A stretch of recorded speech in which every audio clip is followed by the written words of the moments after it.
बंदी छोड़ सतगुरु रामपाल जी महाराज जी की जय हो। सत साहेब रण सिंह भगत जी, आप जी ने जो शंका जाहिर की है, मैं समझ सकता हूँ भगत जी, आप जी की मनोदशा को। आप जी कह रहे हैं कि मैं आपके इस शंका समाधान वाले मिशन में आपका सहयोग देने के लिए तैयार हूँ, लेकिन मेरी कुछ शंकाएं हैं। और शंकाएं क्या हैं कि मैं जितना आपको समझने का प्रयास करता हूँ, साध संगति को समझने का प्रयास करता हूँ, उतना ही ज़्यादा भ्रमित भी हो जाता हूँ रामचंद्र कानपुर वाले के पोस्टर देख देख कर। भगत जी, पिछली साध संगति में परमात्मा ने इसी पॉइंट पे जिक्र करवाया था कि भाई गीता जी अध्याय नंबर 2 श्लोक नंबर 53 के अनुसार गुरु जी हमें समझा रहे थे गीता जी को पढ़ाते समय कि जब तक कोई भी व्यक्ति तरह तरह के वचनों को सुनकर, तरह तरह की बातों को सुनकर भ्रमित होता रहेगा, वो निर्णय नहीं कर पाएगा कि सही क्या है, गलत क्या है, वो पक्ष सही कह रहा है या ये वाला पक्ष सही कह रहा है। जब तक साधक या भगत इस बात का निर्णय अपने गुरुदेव के ज्ञान को आधार बना के, जो भी साधना जिसी भी संत से लेकर वो करता है, यदि वो निर्णय नहीं कर पाता है, उस दुविधा की स्थिति से ज्ञान को आधार बनाकर बाहर नहीं निकल पाता है, तब तक तो वो व्यक्ति भगत की श्रेणी में भी नहीं आता। ये मैं नहीं कह रहा, ये गीता जी कह रही है, जो परमात्मा का अटल विधान है। तो इस शंका से भगत जी आपने स्वयं ही निकलना पड़ेगा। और अगर आप इस शंका से बाहर नहीं निकल पा रहे हैं, तो मुझे लगता है आप गुरुदेव जी के प्रति भी उतने समर्पित नहीं हैं जितना आप दिखाने का प्रयास कर रहे हैं या आप कहते हैं। क्योंकि गुरुदेव जी के साथ भी ठीक वही स्थिति है जो स्थिति आज दास के साथ में है। गुरु जी भी जब अपने गुरुदेव स्वामी रामदेवानंद जी महाराज जी से अलग हुए, उस समय गरीबदास जी के पंथ से बहुत सारे लोग उनसे ईर्ष्या करने लग गए थे, राग द्वेष करने लग गए थे। गुरु जी को यहाँ तक कह दिया कि ये निगुरा है, इसने स्वामी रामदेवानंद जी से नाम दीक्षा का कोई आदेश नहीं लिया, ये मनमुखी रूप से अपना चिमटा गाड़ लिया। कौन व्यक्ति? जो व्यक्ति गुरु जी से राग द्वेष और ईर्ष्या रखते थे। उसके बाद में क्या हुआ? गुरु जी अपना अलग से अपना प्रचार करने लग गए, परमेश्वर की आत्माओं को सतज्ञान देने लग गए। और ज्ञान में इतनी पावर होती है, और जो स्वयं परमात्मा उस ज्ञान को प्रदान करता है, तो आत्मा ऑटोमेटिक उनसे चिपक जाती हैं। लाखों को परमेश्वर ने अपने से जोड़ा, ज्ञान समझाकर, प्रेम से। और उसके बाद फिर क्या हुआ? मुकदमे हुए, बेवजह लोगों ने उनके साथ में राग द्वेष ईर्ष्या की, बहुत सारी चीज़ों को लेके मुकदमे हुए, कोर्ट कचहरी हुई। और आज स्थिति क्या है? आज गुरु जी को देशद्रोही बना रखा है। और आप यूट्यूब पे देखिए उनके खिलाफ कितने लोग दुष्प्रचार करते हैं, कितने लोगों ने वीडियो बना रखे हैं, आर्य समाज के लोगों ने बना रखे हैं, दूसरे पंथ और संतों ने बना रखे हैं कि रामपाल ईसाई मिशनरियों के लिए काम करता है, देवी देवताओं का घोर विरोधी है, हिंदू धर्म को नाश करना चाहता है, खुद भी नरक में जाएगा, सबको लेके जाएगा।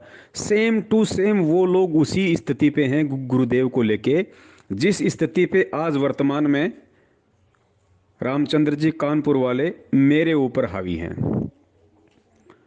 ना कोई पुख्ता सबूत गुरुदेव जी के प्रति आर्य समाजियों के पास है, ना किसी अन्य संत पंथों के पास हैं, और ना ही मुझ पवन दास को बदनाम किया जाए ऐसा कोई ठोस आधार, कोई ठोस प्रमाण रामचंद्र जी कानपुर वाले के पास और जो जयपुर में रणजीत जी हैं उनके पास में है। उआ बाई वो लोग भी बक रहे हैं, उआ बाई ये लोग भी बक रहे हैं, जबकि गुरुजी अपनी जगह सत्य हैं, वो कहीं से भी माइनस में नहीं हैं। ठीक इसी प्रकार मैं पवन दास भी अपनी जगह बिल्कुल खरा सोना हूँ, कहीं भी माइनस में नहीं हूँ। लेकिन ये राग द्वेष और ईर्ष्या का जो रोग है भगत जी, इसके लिए हमें गुरुजी ने क्या समझाया कि भाई राज त्यागना सहज है, और सहज नारी का नेय, पर मान बढ़ाई और ईर्ष्या दुर्लभ तजना ये, और ये छूटे बिना भगवान निकट भी नहीं आ सकता। तो ये जो भयंकर बीमारी है, ये बीमारी रामचंद्र जी के अंदर समाई हुई है। अब इस बीमारी का अंत क्या है? ठीक उसी पैटर्न को आप देखते चलना भगत जी, और एंड में आप निर्णय करना कि वास्तव में गुरुदेव जी के वचनों पे कौन चल रहा है। तो गुरु जी के प्रति उन लोगों ने कितनी राग द्वेष ईर्ष्या फैलाई, कितना कुप्रचार किया किया ना। लेकिन क्या गुरु जी ने कभी भी उनके खिलाफ कुछ कहा? और अगर गुरुदेव ने कभी उनके खिलाफ कुछ कहा तो केवल मर्यादित शब्दों में ज्ञान आधार से कहा। उनको अच्छी आत्मा का दर्जा देते हुए कि भाई वो भ्रमित हैं, उन्होंने काल की भांग ज़्यादा पी रखी है, वो भी परमात्मा की आत्माएं हैं, और जिस दिन वो सत्य को समझ जाएंगी, स्वीकार कर लेंगी, उनका सारा नशा उतर जाएगा। वही स्थिति भगत जी यहाँ है। जब से रामचंद्र जी, लगभग 7-8 महीने हो गए होंगे, जब से रामचंद्र जी कानपुर वाले मुझ पवन दास के खिलाफ कुप्रचार करने लगे हैं। और कुप्रचार करने की वजह क्या, ये भी आपको अच्छे से पता है भगत जी। मैं कोरोना का जो वीडियो बनाया था उसकी एवज में मैं जेल चला गया। पीछे से रामचंद्र जी वहीं मेरठ में थे। ये ओमपाल जी वगैरह को फ़ोन किया, उन्होंने फ़ोन नहीं उठाया। तो फिर इनके अंदर एक बहुत बड़ी कमी है, या यूं कह लीजिए कि बहुत बड़ा एक रोग है रामचंद्र जी को। ये जोश में होश खो देते हैं। ये किसी भी चीज़ पे विचार नहीं करते कि मैं आज जो शब्द बोलूँगा आगे चल के उन शब्दों का क्या अर्थ निकलेगा और क्या उन शब्दों का असर होगा, ये नहीं सोचते। और जो व्यक्ति इतना नहीं सोचता है वो व्यक्ति की श्रेणी में नहीं आता। इसने ओमपाल जी के प्रति, सतपाल जी के प्रति ऊआबाई बकनी शुरू कर दी कि इन्होंने ही पवन दास के ऊपर मुकदमा करवाया है, पवन दास को जेल भिजवाया है। अब मैं तो जेल में था, मुझे इस प्रक्रिया का मालूम नहीं था। अब जेल से आने के बाद मुझे मालूम पड़ा कि भाई साहब रामचंद्र जी तो तीर पे तीर मारे जा रहे हैं। तो मैंने रामचंद्र जी से कहा कि भगत जी, अगर वो कुछ बोल रहा है तो मेरे लिए बोल रहा है, आप क्यों परेशान हो रहे हो? आप जितना उनको कहोगे उतना ज़्यादा वो भी बेचारे परेशान होंगे। और भगत जी, मुझे किसी ने जेल नहीं कराई है, मैंने वीडियो बनाया था, वीडियो की एवज में प्रशासन ने मुझे जेल करवाई है। आप उनको दोष क्यों दे रहे हो? तो वो मेरे से खफा हो गए कि तू तो ओमपाल का पिट्ठू बन रहा है। उसी समय कोई एक व्यक्ति था, मैं आज उसका नाम भी भूल गया, सहारनपुर का था, मेरे वहीं दुकान पे दही बड़े पे काम करता था। क्या नाम था, मैं भूल गया उसका। हरीश, हरीश, हरीश। हरीश भी वहीं था लॉकडाउन में। अब वो हरीश के साथ उसके गांव चला गया मुजफ्फरनगर, वहाँ से 50 किलोमीटर। वहाँ जाने के बाद फिर वो वही बकवाद करने लग गया। अब ओमपाल जी ने क्या सोचा कि भाई ये पवनदास करवा रहा है, अब देखना लोग कहाँ भ्रमित हो रहे हैं। जबकि मेरा कोई रोल नहीं, खाली अपनी सोच आधार से दोनों तरफ से लोग भ्रमित हो रहे हैं, रामचंद्र भी और मेरठ वाले भी। तो रामचंद्र जी ने मेरे से फालतू की नफरत यूं पाल ली कि भाई ये तो ओमपाल जी का पक्ष कर रहा है, और ओमपाल ने मेरे से नफरत यूं पाल ली कि ये पवन दास रामचंद्र को अपने घर पे बैठा के हमारे खिलाफ पोस्टर बनवा रहा है, वीडियो बनवा रहा है। अब भगत जी, मेरा इसमें क्या दोष भैया? और रही बात वो रणजीत के पैसों की, तो भगत जी मैं तो स्पष्ट बोल चुका हूँ। अब हनुमान जी तो हूँ नहीं, छाती फाड़ के मैं दिखा नहीं सकता। जब मैंने स्पष्ट कह दिया कि मैंने ओमपाल जी को और रणजीत जी को, दोनों को मेरठ में जहाँ मेरी दुकान थी, दोनों को मैंने आमने सामने बैठाया और मैंने कहा भाई ओमपाल जी को रजिस्ट्री के लिए पैसे चाहिए, और रणजीत जी आप कह रहे हो कि आपके पास में 4-5 लाख रुपए हैं, बोले जी हैं। तो मैंने कहा आपस में बात कर लो। दोनों ने आपस में बात कर ली। ओमपाल जी ने 2 महीने का टाइम दे दिया। वो भाई जयपुर गया, जयपुर से 4 लाख रुपए ले आया। 4 लाख रुपए लाके मेरे घर पे आया। मैंने ओमपाल जी को बुलाया, उसकी आंखों के सामने मैंने ओमपाल जी को 4 लाख रुपए दे दिए, किस्सा खत्म। अब कोरोना फिर बीच में आ गया, फिर बीच में रामचंद्र ने नाटक शुरू कर दिया। अब इस बात का तो रामचंद्र को 2 महीने पहले पता था, काफी समय पहले ही उसको पता था कि भाई रणजीत ने ओमपाल को पैसे दिए हुए हैं। तो उस समय उसने पैसों का जिक्र क्यों नहीं किया? उसने उस समय उन पैसों का जिक्र क्यों किया जब मैंने उसको यह कहा कि भाई क्यों वीडियो बनाते हो किसी के खिलाफ? उसके बाद वो राग द्वेष ईर्ष्या में आ गया। जिस बात के लिए वो पहले कुछ नहीं बोल रहा था कि ठीक है भाई उधार तो आपस में लेते ही है, कोई दिक्कत नहीं, उसी बात को आगे जाके उसने अपना मेन मुद्दा बना लिया। तो भगत जी, गलती तो उनकी है ना। हाँ, मैंने रणजीत जी से मेरे पर्सनली काम के लिए 50,000 रुपये लिए थे। 50,000 रुपये आप जी उनको रणजीत जी को फ़ोन करके मालूम कर सकते हो। पिछले 5 महीने से हर महीने 10-10 हज़ार रुपये मैं उनको दे रहा हूँ। 50,000 रुपया रणजीत जी के खाते में पहुँच चुका है। अब बताओ भगत जी, बाकी का जो पैसा है वो पहले रणजीत ने कहा कि मुझे ओमपाल देगा। उसने खुद कहा कि पवन मैं तेरे से नहीं मांगूंगा क्योंकि तूने पैसा काम में नहीं लिया। ओमपाल ने हाँ भरी थी, बोला मैं ओमपाल से लूंगा। बाद में वो ओमपाल मुकर गया। अब ओमपाल मुकर गया तो अब वो कह रहा है कि पवन मैं तेरे से लूंगा, तो पवन कहाँ से देगा भाई? आप अपने ऊपर लेके देखो भगत जी इन सब बातों को। अगर मेरी जगह आप हो और आप किसी भगत से, किसी भगत की 4 लाख रुपए की मदद करवा दो और बाद में उस भगत की आपसे बिगड़ जाए, अब बताओ उसके बाद आप पे ठोक दे कि भाई रण सिंह जी कैथल वाले, मैंने आपके कहने पे पैसे दिए थे, आप दो मेरे को पैसे। भगत जी आप कहाँ से दोगे? आप यही तो कहोगे ना कि भैया मैंने तो आप दोनों को आपस में बैठा दिया था, आप दोनों की बातचीत हो गई, मेरे तो आप भी गुरु भाई और वो भी मेरा गुरु भाई, मेरे कोई रिश्तेदार तो हो नहीं तुम, ना मैं तुम्हारा कोई रिश्तेदार। आज अगर कोई बात बिगड़ गई है तो पैसे मैं कहाँ से दूंगा भैया?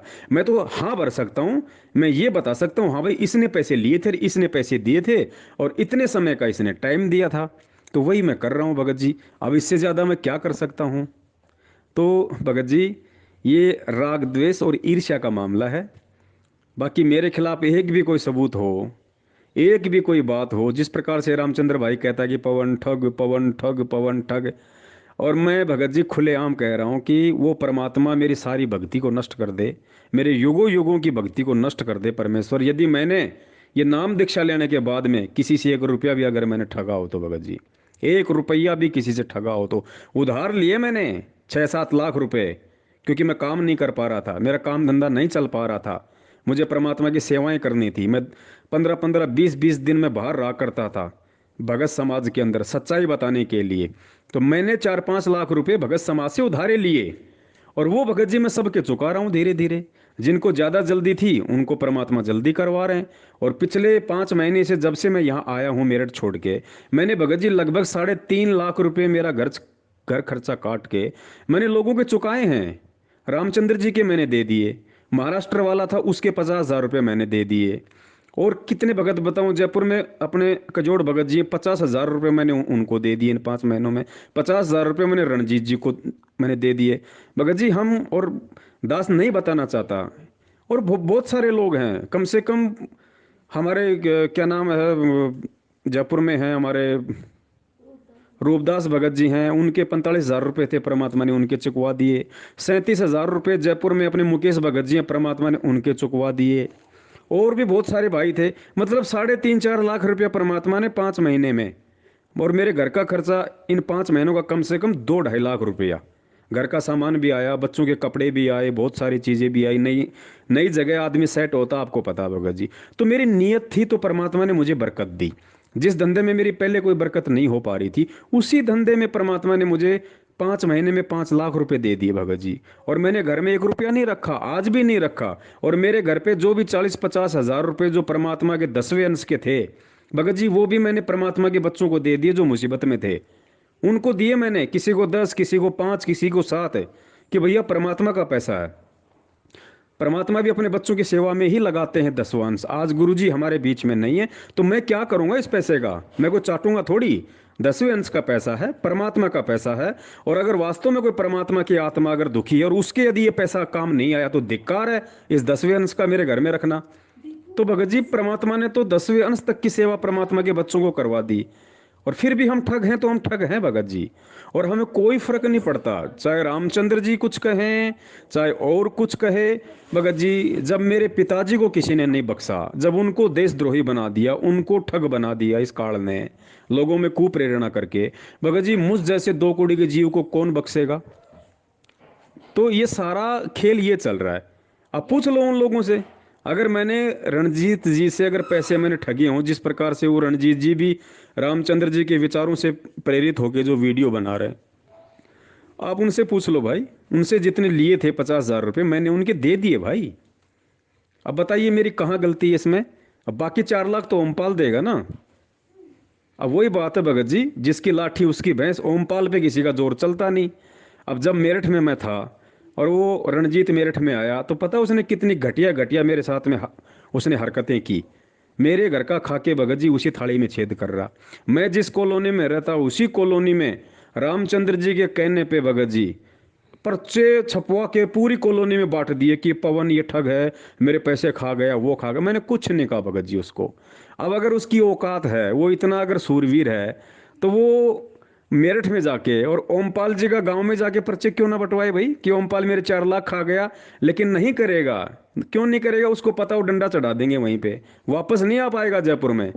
तो भगत जी, हमेशा कमजोर पे दुनिया चलती है, कमजोर को ही दुनिया हमेशा दबाती है। और भगत जी, हम भगत हैं, वैसे तो हम दुनिया के सबसे अमीर इंसान हैं, हम दुनिया के सबसे ताकतवर इंसान हैं आध्यात्मिक दृष्टि से।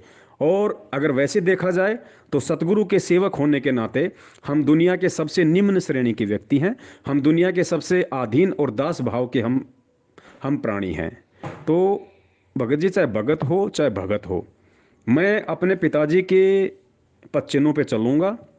मुझे चाहे रामचंद्र जी कुछ कहें, चाहे आप कुछ कहो, चाहे और कोई कुछ कहे, मुझे कोई फर्क नहीं पड़ता।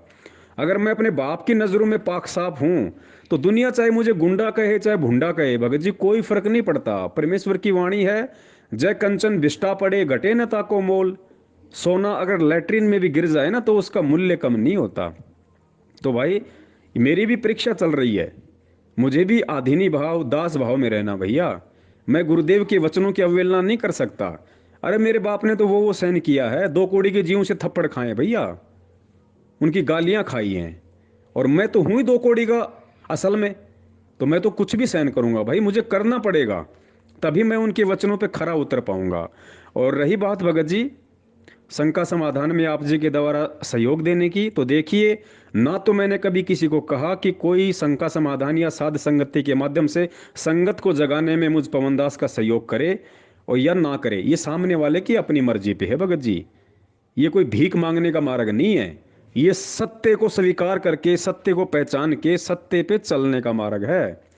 इसमें कोई टर्म्स एंड कंडीशन नहीं होती है। जैसा आपने कहा कि आप मेरी इन शंकाओं का समाधान करो, उसके बाद मैं सहयोग करूंगा। भगत जी, ये कोई हम कोई मतलब कि बिजनेस थोड़ी कर रहे हैं, जो मैं आपकी हर चीज़ को मानूंगा या हर चीज़ की समाधान करूंगा तब आप मेरा सहयोग करोगे। मेरा कौन सा भगत जी बच्चे का विवाह बिगड़ रहा है, मेरी कौन सी लड़की की शादी हो रही है जो मेरा काम बिगड़ जाएगा? मैं जितना कर पाऊंगा ये सेवा मैं अपने लिए कर पाऊंगा, उसका उसका क्रेडिट मुझे मिलेगा। आप करोगे आपको मिलेगा, कोई तीसरा करेगा उसको मिलेगा। मैं रियलिटी बताता हूं, क्योंकि ये परमेश्वर का मार्ग है, सत्सेवकों का मार्ग है। जिस कजोड़ भगत जी के नंबर मैंने डाल रखे हैं सतगुरुदेव जी की प्रेरणा से, मधु बहन का डाल रखा, विकास भगत जी का डाल रखा है, पंजाब वालों का, आप उनसे पूछ लीजिए फोन करके। हमारी 15-15 दिन बात नहीं होती आपस में, हम नहीं करते, क्योंकि हम सबको अपने ज्ञान आधार से चलना है। मैं किसी को मतलब बोल बोल के नहीं बताऊंगा कि अब तुम्हें क्या करना है, अब तुम्हें क्या करना है। परमेश्वर ने यदि प्रेरणा करके उन आत्माओं के नंबर डलवाए हैं, तो जाहिर सी बात है उनमें कुछ है, परमेश्वर ने उनके अंदर कुछ योग्यता कुछ गुण डाल रखे हैं। नहीं तो और बहुत सारे सत्सेवक मेरे संपर्क में, उनके परमात्मा ने नंबर क्यों नहीं डलवाए? उन्हीं के क्यों डलवाए भैया? वो कौन से मेरे खास रिश्तेदार हैं? और ना इस मार्ग में कोई किसी का खास होता है। तो भगत जी, जिसकी सेवा करने की इच्छा होगी और जिसके मजबूत भक्ति संस्कार होंगे, और जो व्यक्ति राग द्वेष और ईर्ष्या से कोसों दूर होगा, जो सतगुरु के प्रति समर्पित होगा, भगत जी उसको परमात्मा शिखर पे पहुंचा देगा। शिखर पे हम पढ़ा करते थे पहले, श्री कृष्ण जी के पोस्टरों में लिखा होता था, तू मेरी तरफ एक कदम बढ़ा के तो देख, मैं सारी दुनिया तेरी तरफ ना बढ़ा दूं तो कहना। ये आज है, असली श्री कृष्ण मेरा गुरुदेव है, अपना गुरु जी है, असली श्री कृष्ण, असली मुरारी। इसकी तरफ, सच्चाई की तरफ एक कदम बढ़ा के तो देखो, निष्पाप होके, निष्कलंक होके, निश्चल होके, राग द्वेष ईर्ष्या को कूड़े के ढेर में डाल के एक बार उसकी तरफ चल के तो देखो, परमात्मा अरस से फर्श पे बैठा देगा। रामचंद्र जी मेरे खिलाफ पिछले 7 महीने से इतनी गंदगी डाल रहे हैं फेसबुक पे, व्हाट्सएप पे, भगत जी उसमें नुकसान किसका है? उनका, उनको मालूम नहीं है उनका कितना नुकसान हो रहा है आध्यात्मिक दृष्टि से।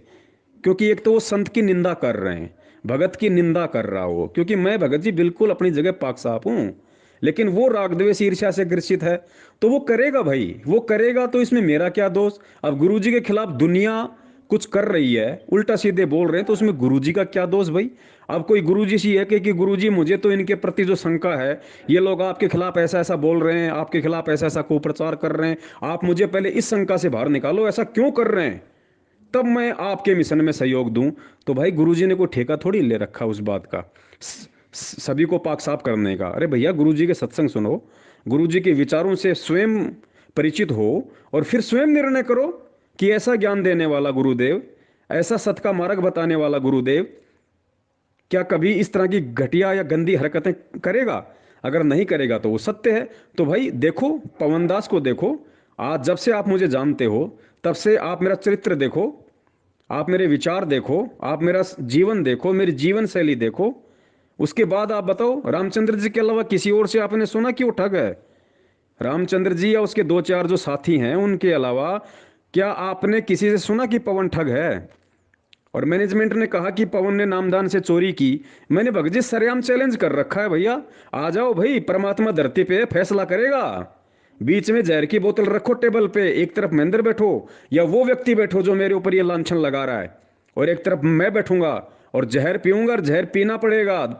परमात्मा धरती पे है जिसने मीरा के जहर को अमृत किया था। यहाँ पे अन्याय नहीं होने देगा भगवान, वरना इस धरती से न्याय और धर्म समाप्त हो जाएगा। परमात्मा के रहते सहते अगर अन्याय हो गया तो उसके भक्तों के साथ में। तो भगत जी ये भक्ति मार्ग है भैया, इसमें फैसला आपको लेना पड़ेगा। अगर आपको सेवा करनी है तो आपको पहले अपना स्टैंड क्लियर करना पड़ेगा। देखिए, हम नहीं कहते किसी को जबरदस्ती कि हमारे साथ आके संगत को जगाओ। जगाओगे तो आप अपने लिए जगाओगे, आप अपने गुरु के प्रति अपना शिष्य धर्म निभाओगे। भगत जी अब दास इससे ज्यादा कुछ नहीं कह सकता। भगत जी इतनी बातें अगर परमात्मा अगर साध संगति के तहत संगत से करवाते तो हजारों की शंकाओं का और समाधान होता। ये बातें जो अपन ने की हैं इनका कोई मतलब नहीं निकलता। रामचंद्र जी नहीं समझेंगे भगत जी, मैं जानता हूं उनको। मैं आपसे पहले उनसे जुड़ा हुआ हूं भाई, 3 साल से मेरा उनसे संपर्क है। मैं उनके व्यवहार से अच्छी तरह मैं परिचित हूँ। देखो, रामचंद्र जी कोई बुरे इंसान नहीं है, कोई कुचरित्र का इंसान नहीं है। जैसे नरेश दास जी हैं इटावा वाले, उन्होंने कहा कि भाई वो फरुखाबाद जाता था, भक्तों के बैग में से पैसे निकालता था। देखो, मैं इन सभी बातों का मैं खंडन करता हूँ। रामचंद्र जी ऐसी घटिया हरकत ना तो कर सकता ना सोच सकता। ये नरेश जी का अपना राग द्वेष और ईर्ष्या थी रामचंद्र जी के प्रति, क्योंकि वो नरेश जी के खिलाफ भी पोस्टर बना बना के डाल रहा था, उनके बच्चे के खिलाफ भी अनाप शनाप बोले जा रहा था। तो उसको आ गया मन में, उसने इस तरह की बातें बोल दी, तो मैंने समर्थन नहीं किया उसका। मैंने कहा भैया वो ऐसा नहीं है, और ऐसा झूठा प्रचार किसी के खिलाफ मत करो। मैं सत को सत कहूंगा भगत जी, चाहे रामचंद्र जी, चाहे जो मर्जी हो, क्योंकि मेरा किसी से कोई राग द्वेष ईर्ष्या नहीं है। मैं गुरुदेव के चरणों की सौगंध खा के कहता हूँ, 6 साल से मैं रामचंद्र जी के द्वारा जो पोस्टर बनाए जा रहे हैं हम भी उनको पढ़ते हैं, देखते हैं भाई क्या विचार हैं, क्या मनसा है उनके। एक भी पोस्टर में अगर सच्चाई हो, एक भी पोस्टर में अगर अगर सच्चाई हो तो भगत जी मेरे तो वही शब्द है, परमात्मा भगत जी सारी भक्ति नष्ट कर दे। एक भी शब्द में अगर सच्चाई हो तो जो वो कह रहे हैं वो ठग है, ऐसा है, वैसा है, कोई सच्चाई नहीं है भगत जी। मनमुखी तरफ से चल रहा है, काल प्रेरित होके चल रहा है। तो भगत जी उसके शब्द, उसके पोस्टर, उसके विचारों का परिणाम उसके साथ है, आज नहीं तो कल। और जो परिणाम है वो आपने देख भी लिया होगा। जो खुद उसके साथ में थे, कुछ कानपुर के लोग थे, सौरभ दास जी थे और कुछ लोग थे, सब उससे दूर हट गए, क्योंकि कुछ मिलता ही नहीं लोगों को। और वो सारा दिन अगर वो राग द्वेष ईर्ष्या बांटेगा तो लोगों का भक्ति से मन हटेगा, लोगों का लोगों का गुरुजी के प्रति विश्वास कम होगा।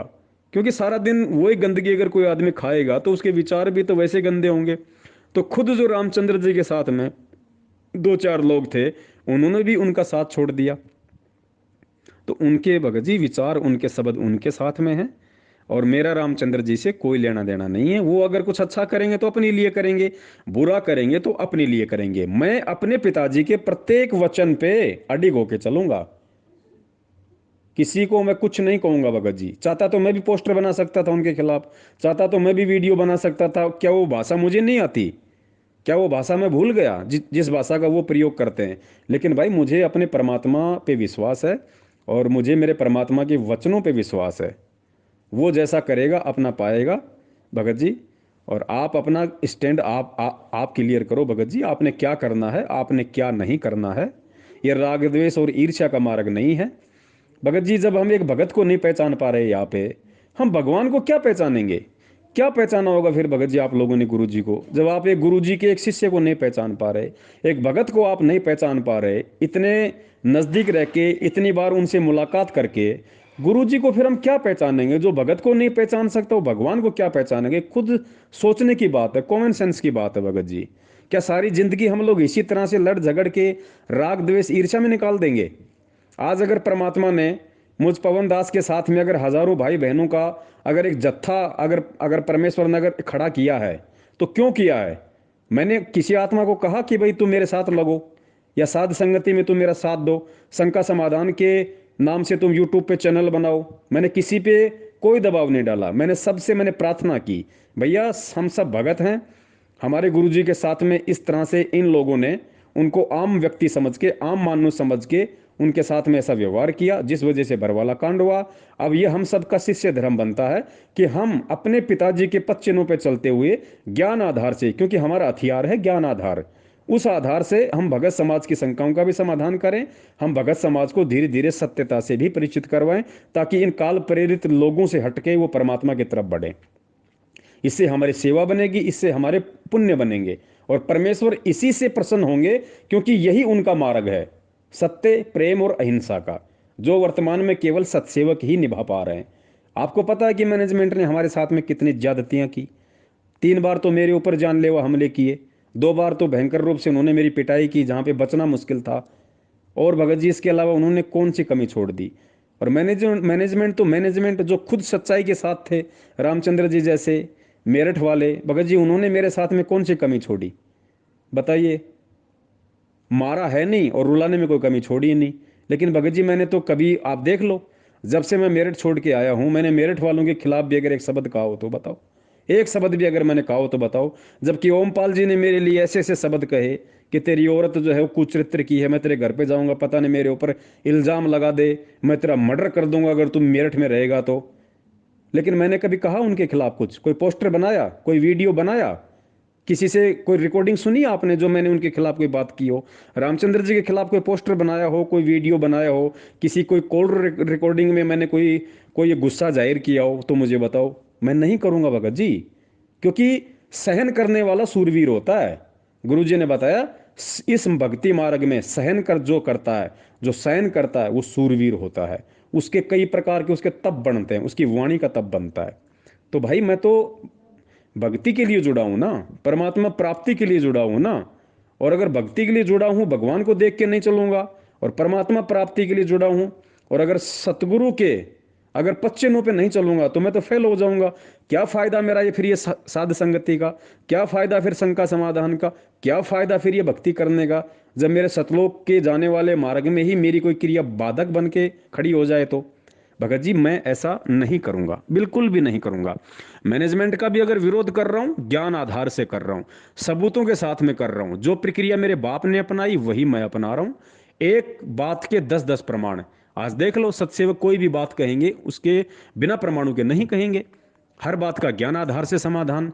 इसलिए आज परमेश्वर के बच्चे, क्योंकि भगत जी हमें गुरुजी ने बरवाला के सत्संगों में 2005 वालों में कहानी सुनाई थी, एक राजा की और एक लक्कड़ मर्चेंट की। जब वो राजा उधर से गुजरता था तो राजा के मन में आती थी कि ये लकड़ी बेचने वाले को, जो ये लकड़ी का जो जो ये मर्चेंट है, व्यापारी है, मैं इसको फांसी तोड़ दूं, मेरे मन में ऐसी आती है। लेकिन यार मैं इसको जानता नहीं, पहचानता नहीं, कभी इससे मिला नहीं, मेरे मन में ऐसे विचार क्यों आते हैं? तो 2-3 बार गया, राजा के मन में वही उसके प्रति ऐसे कुविचार। तो राजा ने क्या किया, एक मंत्री को बुलाया। मंत्री थोड़ा समझदार था। राजा ने सारी बात मंत्री को बताई कि यार मैं जब भी उधर से जाता हूँ मेरे मन में ऐसा ऐसा आता है उसके प्रति, जबकि वो मुझे बेचारा कोई ऐसा कोई लगता भी नहीं है। मंत्री समझदार था, उसने किसी संत से बातचीत की तो संत ने बताया कि भाई अवश्य उस लक्कड़हारे के मन में राजा के प्रति कुविचार है, राजा के प्रति कोई मतलब बुरी भावना उसके अंदर है, और ये हर एक्शन का रिएक्शन होता है। Every action has an opposite reaction. तो वो दोनों वहां गए उस लक्कड़ मर्चेंट के पास में, मंत्री और संत, और उससे बात की कि भाई राजा ऐसी ऐसी बात बोल रहा है, और देखना भैया सांची बताएगा तो पीछा छूटेगा, नहीं तो सूली टूटेगी। तो लक्कड़ मर्चेंट ने कहा कि सांची बताऊं? बोले सांची बताएगा तो पीछा छूटेगा। तो लक्कड़ मर्चेंट ने कहा कि जी मेरे मन में ऐसे आता है कि राजा मर जा, और राजा मर जाएगा तो क्या करते हैं, अपना नंबर बनाने के लिए नगर के बड़े बड़े सेठ चंदन की लकड़ी लेके जाते हैं उसकी चिता में डालने के लिए, और मेरे ऊपर बहुत सारा कर्जा हो रहा है, तो मैं ये सोचूं कि राजा मर जा, राजा मर जा तो मेरी चंदन की लकड़ी बहुत बिकेगी, मेरा सारा कर्जा समाप्त हो जाएगा। तो उसने मंत्री ने कहा कि नालायक, आज के बाद में अगर तूने ऐसा कभी सोचा तो ध्यान रखना राजा सूली तोड़वा देगा। तो वो बेचारा लकड़ मर्चेंट वो डर गया, उसके भाव चेंज हो गए कि अब हो राजा तो बहुत अच्छा इंसान है, बताओ मैं फालतू में मैं उस राजा के प्रति मैं इस तरह के भाव अपने अंदर ला रहा था। मंत्री और संत वापस राजा के पास गए। फिर उन्होंने कहा कि महाराज जी कल जाना देखिए आप उधर से। तो दूसरे दिन राजा गया तो ऑटोमेटिक उसके भाव चेंज हो गए कि यार ये लक्कड़ मर्चेंट ये तो बहुत अच्छा इंसान है, मेरी नगरी का एक नागरिक है, हैं ये तो बहुत अच्छा इंसान है, मैं तो फालतू में इसके प्रति ऐसा सोचा करता था। उसके भाव बदल गए। क्यों? क्योंकि उसके भी भाव बदल गए। तो भगत जी ठीक इसी प्रकार यदि मैं परमेश्वर के ज्ञान को आधार बना के और स्वयं परमेश्वर के प्रत्येक वचन और मर्यादा का पालन करके यदि इस भक्ति मार्ग पे चलूंगा, मैं स्वयं भक्ति करूंगा, जो कर्म मैं स्वयं कर रहा हूं उन कर्मों के विषय में यदि मैं अपने भगत भाई बहनों को गुरुदेव के आशीर्वाद से ज्ञान आधार से समाधान करूंगा, उनको कहूंगा कि भाई इस तरीके से करने से गुरुदेव ने बताया ऐसा फायदा होगा। अब जैसे कुछ दिन पहले परमात्मा ने लाइव साध संगति के माध्यम से और भोग विलास के ऊपर करवाया, तो परमेश्वर ने संदेशा दिलवाया कि भाई सर में सफेद बाल आ गए, हमारे बच्चे हमारे बराबर हो गए, और आज भी हम यदि इस व्यर्थ की भोग विलास में डूबे पड़े, हम कैसे हम परमात्मा को पाएंगे? परमात्मा की तो वाणी है कि भग भोग्या भग उपजय, और भग से बचा न कोई, जो कोई भग से बचे भगत कावे सोई। अरे जब तक हम गुरुदेव से नाम लेके और इस व्यर्थ की भोग विलास की इस गंदी प्रक्रिया को नहीं छोड़ेंगे आज भी, तो बताओ हम तो भगत ही नहीं बने परमात्मा की वाणी के अनुसार, चाहे हम कोई भी नाम मिल गया हो। तो भगत जी पहले परमात्मा ने दास को उस वीडियो के ऊपर खरा उतराया, क्योंकि दास उस चीज से दूर था। परमेश्वर की दया से मैंने अपनी भक्तमती को मैंने अपनी जुमल की बहन बना रखा है। मेरा कोई शारीरिक संबंध नहीं है, हम दोनों एक परमात्मा की आत्मा है। हमारा जब बाप एक है तो हम दोनों भाई बहन हैं। हम उस गंदी प्रक्रिया से दूर हैं, और आज हमारे मन में भी नहीं आती भगत जी। क्योंकि जब इंसान ठान लेता है ना, इस ज्ञान को आधार बना के जब भगत ठान लेता है तो परमात्मा उसकी इच्छा पूर्ति करते हैं। इस दास ने आज दिन में भी ये संदेशा दिलवाया था कि इस भक्ति मार्ग में भगत जिस इच्छा को लेके भक्ति करेगा परमात्मा उसकी पूर्ति करेगा। जैसे मैनेजमेंट ने माया प्राप्ति के लिए की तो परमात्मा ने अरबों खरबों की माया दे दी। आज इनसे संभलने में नहीं आ रही, लेकिन चैन एक सेकंड का नहीं। तो भगत जी ये बहुत सारी बातें हैं, तो इन बातों का संगत पे उसके बाद होता है असर। इसलिए आज परमात्मा ने हजारों की संख्या में सत्सेवक भाई बहन पवनदास के साथ में जोड़ दिए। अगर पवनदास के मन में जरा सा भी ये भाव हो, और मैं आज फिर कह रहा हूं, आज वर्तमान के समय तक जो मैं आपसे बात कर रहा हूं, इस समय तक यदि मेरे मन में किसी भी प्रकार का कोई भी दुष्भाव हो इस संगत के प्रति, भगवान के प्रति, भक्ति के प्रति, यदि मेरी ऐसी कोई भावना हो कि भाई मैं कोई गुरु बनना चाहता हूं, मैं कोई महंत बनना चाहता हूं, या कोई माया प्राप्ति कोई मेरा ऐसा कोई मेरा कोई मकसद है, या मान बढ़ाई के लिए मैं ये सब कुछ कर रहा हूं, तो मैं तो कह रहा हूं परमात्मा जिंदा जमीन में गाड़ देना मुझे। अगर जिस दिन भी मेरे अंदर इतने से भाव परमात्मा अगर आ जाएं, मेरे आत्म कल्याण के अलावा, एक भगत बन के भक्ति करने के अलावा, एक सतगुरु के प्रति एक शिष्य धर्म निभाने के अलावा मेरे मन में अगर जरा सा भी अगर विक्षेप आ जाए परमात्मा -% भी, परमात्मा उसी दिन मुझे मौत दे देना और मुझे फिर कभी कोई मानव जन्म देना ताकि मैं आपकी भक्ति कर सकूं। भगत जी तब वो परमात्मा अपने बच्चे का नाम करता है। आज उस परमात्मा के भाई को गली का कुत्ता नहीं जानता, और आज परमात्मा ने अपने बच्चे का देश दुनिया में नाम कर रखा। लेकिन मेरी इच्छा नाम कमाने की नहीं थी, मेरी इच्छा ये नहीं थी कि मुझे संगत जाने, मुझे पहचाने। मेरी इच्छा केवल सत्य को ऊपर लाने की थी, सतगुरु आशीर्वाद से। तो परमेश्वर की वाणी है, जय तू चाले एक कदम मैं चालूं कदम 60, जय तू हो जा काठ का मैं हो जाऊं लोहे की लाठ। भगत जी, भगत सिंह ने कभी नहीं सोचा था कि मेरा इतिहास बनेगा, मेरा नाम होगा। वो केवल अपना मातृभूमि के प्रति जो उनका धर्म था वो निभा रहा था, और निभाते निभाते 18-20 साल की उम्र में फांसी चढ़ गया। आज दुनिया उसकी जयंतियां मनाती है। वो कोई मान बढ़ाई के लिए नहीं वो फांसी पे चढ़ा था, मान बढ़ाई के लिए कोई नहीं चढ़ता फांसी पे। सबको अपना जीवन प्यारा है, उसमें केवल देश प्रेम की भावना थी, देश पे मर मिटने की भावना थी, देश को आजाद कराने की उसकी मनसा थी। तो आज देखो पूरी दुनिया उसको जानती है, पूरी दुनिया। तो भगत जी यही इस दास का है भैया। मेरा सबसे पहला मेरा जो कर्म है, मेरा जो मकसद है वो है आत्म कल्याण है। उसके बाद में मेरा जो शिष्य धर्म है वो है कि मैं अपने भगत भाई बहनों को सच्चाई से परिचित कराऊं।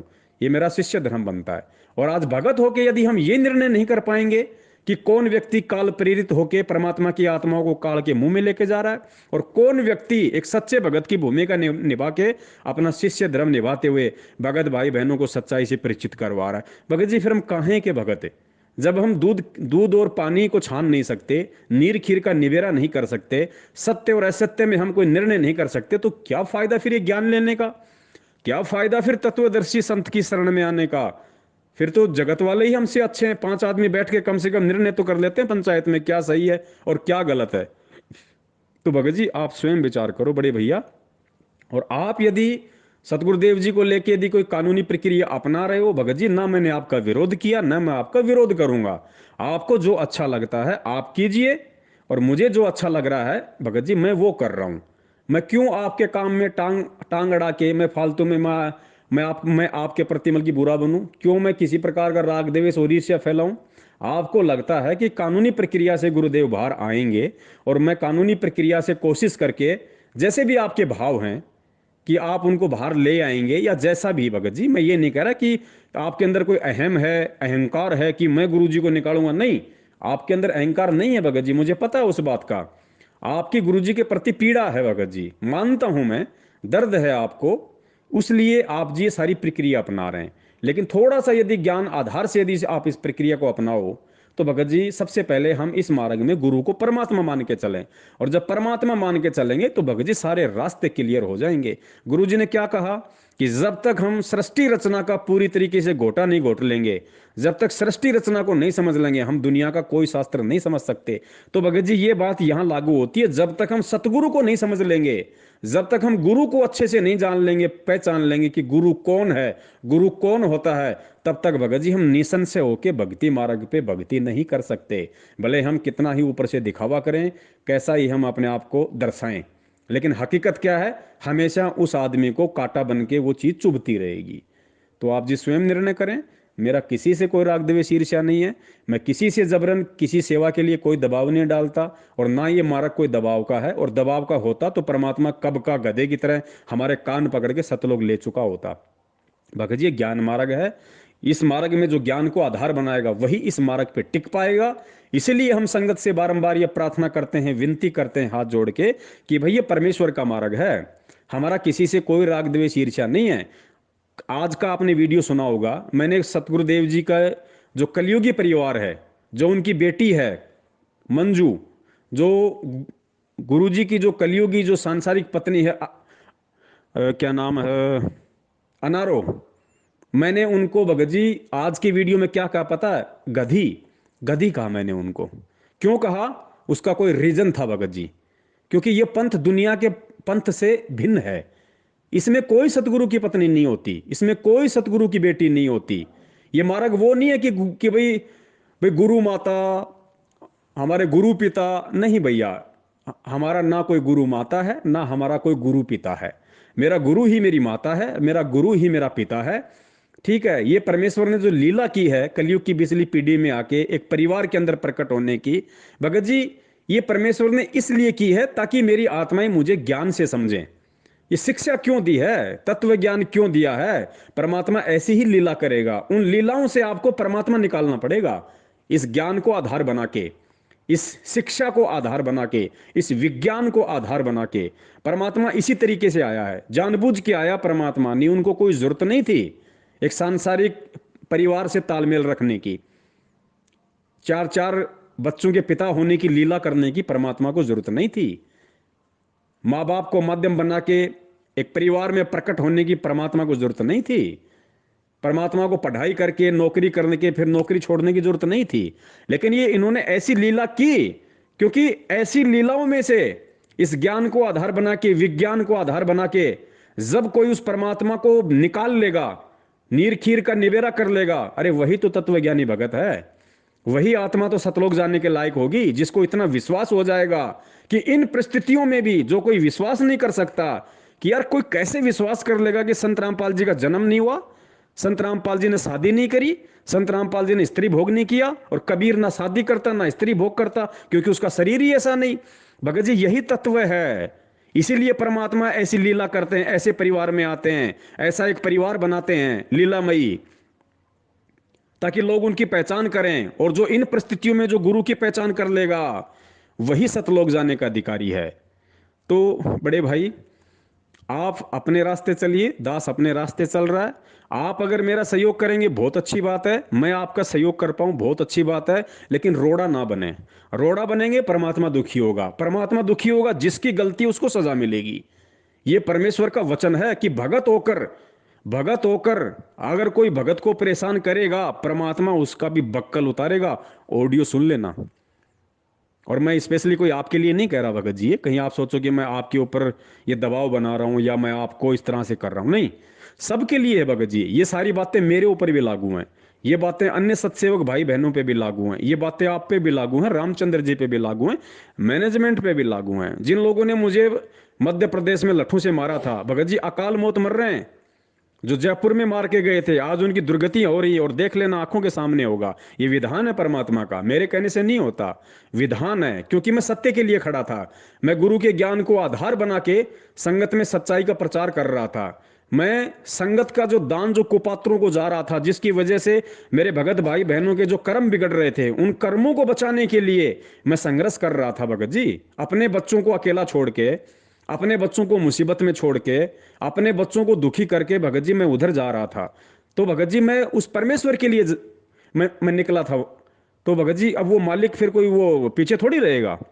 मालिक की वाणी है ना, जय तू चाल एक कदम मैं चालू कदम 60, जय तू हो जा काठ का मैं हो जाऊं लोहे की लाठ। मेरा क्या बिगड़ गया भाई, क्या बिगड़ गया मेरा? जो कर्जा कर्जा भी मालिक ने ही मुझे दिलवाया, और परमात्मा ने ही आज मेरा कर्जा भी उतरवा दिया।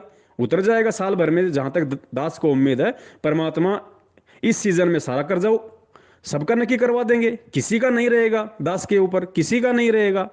और मेरा क्या बिगड़ गया अगर मैनेजमेंट ने मुझे गालियां निकाल दी माँ बहन की? मेरी माँ बिगड़ गई या मेरी बहन बिगड़ गई? क्या हुआ जो उन्होंने मुझे जानवरों की तरह मारा? मेरा तो बाल भी बाका नहीं हुआ, मेरा तो एक नाखून भी नहीं उतार पाए वो लोग। तो भाई संघर्ष का मार्ग है। और गुरुजी ये कहते हैं कि बेटा, भगत बनने के बाद तो तेरा संघर्ष शुरू होगा। ये भक्ति अलबेली है भगत जी। लोग आते हैं इस भक्ति में सुख ढूंढने के लिए, लाभ ढूंढने के लिए, व्यापार में फायदा ढूंढने के लिए, बच्चा प्राप्ति के लिए, दुकान चलाने के लिए। भैया गुरुजी ने कहा कि भैया इस मार्ग में जब तुम नीर खीर का निबेरा करके, जब तुम दो रास्तों को छोड़ के किसी एक रास्ते को चुन लोगे, तब तो तुम भगत बनोगे।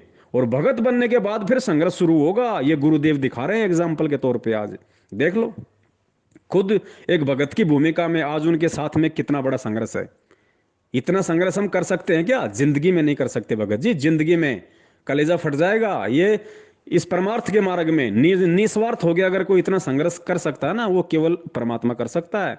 और अगर वो किसी से करवा सकता है तो केवल अपने अपने बच्चों से वो करवा सकता है। जिसको हिम्मत दे वो संघर्ष करने की, सहन करने की, वो कर सकता है, दूसरा नहीं कर सकता। आज 20 लाख भगत हैं, सबको परमात्मा ने एक समान ज्ञान दिया, सबको एक समान परमेश्वर ने मंत्र दिया, सबको एक समान परमेश्वर ने प्यार दिया। आज भगत जी 20 रास्ते क्यों बने लोगों के? 20 रास्ते क्यों हो रहे हैं? क्योंकि ज्ञान को आधार नहीं बनाया। बिना ज्ञान आधार के ये मुसीबत है। आज लोग काल के जाल में फंसते जा रहे हैं। तो भगत जी दास वो गलतियां नहीं करेगा जो गलतियां मुझे गुरुजी ने बताई कि बच्चों तुम 650 साल पहले कर चुके हो। सबसे बड़ी गलती यही थी कि तुमने परमात्मा को परमात्मा नहीं माना। परमात्मा को परमात्मा नहीं मानने का मतलब उस समय परमात्मा गुरु रूप में थे, कि तुमने गुरु को परमात्मा नहीं माना। तो भगत जी ये गलती दास अब की बार नहीं करेगा। मैं गुरु को परमात्मा उन्हीं के आशीर्वाद से, ज्ञान को आधार बना के, मन कर्म वचन से मान चुका हूं। और भगत जी परमात्मा के लिए कोर्ट कचहरियों में केस लड़ना, परमात्मा को बाहर निकलवाने के लिए संघर्ष करना, भगत जी मेरी आत्मा गवाह नहीं देती है, मेरे अंदर इतनी हिम्मत नहीं है।